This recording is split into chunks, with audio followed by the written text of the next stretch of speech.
Hello friends, સ્વાગત છે આપનું મારી સ્વાદિષ્ટ રસોઈના રસોડે। આજે આપણે બનાવીશું ગુજરાતીઓના ઘર ઘરમાં બનતી મીઠાઈ રહી સુખડી। તો એના માટે મેં અહીંયા 300 ગ્રામ જેટલું ઘી લીધું છે, જેને આપણે ગરમ થવા દઈશું। ત્યારબાદ આપણે એમાં ઘઉંનો લોટ ઉમેરીશું। અહીંયા મેં રોટલીનો લોટ, જે ઝીણો લોટ હોય એનો જ ઉપયોગ કર્યો છે। મોટાભાગે સુખડીમાં આપણે જાડા લોટનો ઉપયોગ કરવાનો છે। અહીંયા ઘીનું કે લોટનું કોઈ માપ ન હોય તો પણ ચાલે, પરંતુ 300 ગ્રામ ઘીમાં જે લોટ સમાય એટલો આપણે ઉમેરીશું। અહીંયા મારે ગુંદર કાચો જ ઉમેરવો છે, તો ઘી થોડું વધારે લઈશું। મિશ્રણ થોડું ઢીલું રહે એ રીતના આપણે આ લોટને શેકી લઈશું। હવે મીડિયમ ફ્લેમ પર આ લોટને શેકી લેવાનો છે।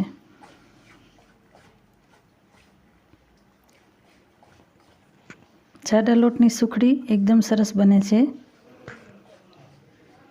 પરંતુ મારી પાસે અત્યારે આ જાડો લોટ હતો નહીં, તો મેં રોટલીના લોટનો જ ઉપયોગ કર્યો છે। આપણે આ સુખડીમાં 2 ચમચી જેટલું બેસન પણ ઉમેરી શકીએ।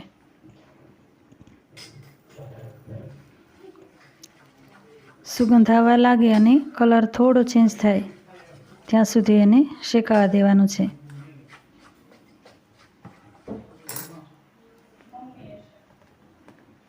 હવે આપણે એને થવા દઈશું।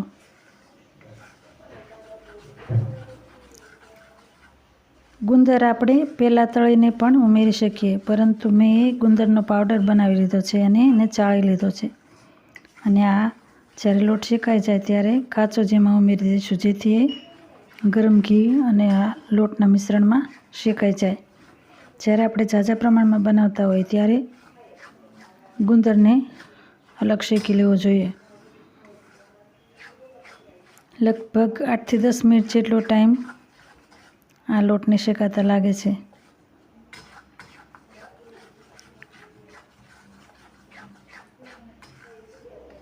કલર થોડો ચેન્જ થવા લાગ્યો છે અને હાથ પણ આવી રીતના છૂટો પડી જાય, ઘી છૂટું પડે અને હાથ એકદમ હળવો થઈ જાય ત્યારે એ શેકાવા આવ્યો છે લોટ, એવી રીતના કહી શકાય। કલર ચેન્જ થઈ ગયો છે અને સુગંધ પણ આવવા લાગે છે। તો હવે આપણે એમાં ગુંદરનો પાવડર ઉમેરી દઈશું। અહીંયા જો આપણે આખું ગુંદર ઉમેરવું હોય તો પણ ઉમેરી શકાય, એ દેખાવમાં એકદમ સરસ લાગે છે, પરંતુ ઘણીવાર કોઈને ગુંદર ભાવતો નથી, તો આ દળેલા ગુંદરમાં ખબર પણ ન પડે અને એના ગુણ અને સ્વાદ બંને પણ આવી જાય। તો આવી રીતના આ મિશ્રણમાં ગુંદર ફૂલવા લાગશે। એ જ્યારે એકદમ ફૂલી જાય અને તળાઈ જાય ત્યારબાદ આપણે એમાં ગોળ ઉમેરીશું। અહીંયા 300 ગ્રામ ઘીમાં મેં 300 ગ્રામ ગોળ લીધો છે। જો આપણને વધારે ગળ્યું ફાવતું હોય તો થોડો ગોળ વધારે પણ લઈ શકાય।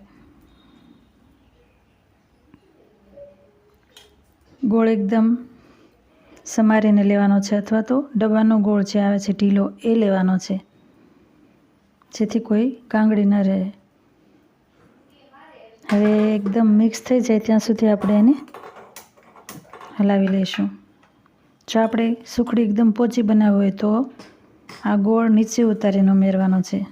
મારે એને થોડી ફરસી અને કડક એવી બનાવી છે, તો મેં આ ગેસ ચાલુ ઉપર જ આ ગોળ ઉમેર્યો છે। હવે ગોળ મિક્સ થઈ ગયો છે સરસ। હવે આપણે એમાં છીણેલું નાળિયેર એટલે કે ટોપરું ઉમેરીશું। જે તૈયાર બહાર મળે છે ટોપરું, એમાં અમુક પ્રોસેસ કરેલી હોય તો એમાં તેલનું પ્રમાણ નથી હોતું, તો જ્યારે આપણે સુખડી જેવી મીઠાઈઓ બનાવતા હોય ત્યારે મોટા ભાગે જે ટોપરાના વાટકા આવે છે એ લઈ એને છીણીને આ છીણ બનાવવાનું છે। એકદમ પૌષ્ટિક અને સ્વાદિષ્ટ એવી આ સુખડી તૈયાર થાય છે। તો અહીંયા મેં 1 નાળિયેરનું એટલે કે 2 વાટકાનું છીણ લીધું છે। અહીંયા મેં ઝાઝા પ્રમાણમાં નાળિયેરનું છીણ લીધું છે। જો આપણને થોડું ભાવે તો થોડું લઈ શકાય। તો આપણી સુખડી હવે તૈયાર થઈ ગઈ છે, જે એકદમ જ સરસ બની છે। તો તમે પણ એકવાર જરૂરથી ટ્રાય કરજો। ફરી મળીશું એક નવા વિડીયો સાથે। ત્યાં સુધી જય હિન્દ, જય ભારત। Thank you.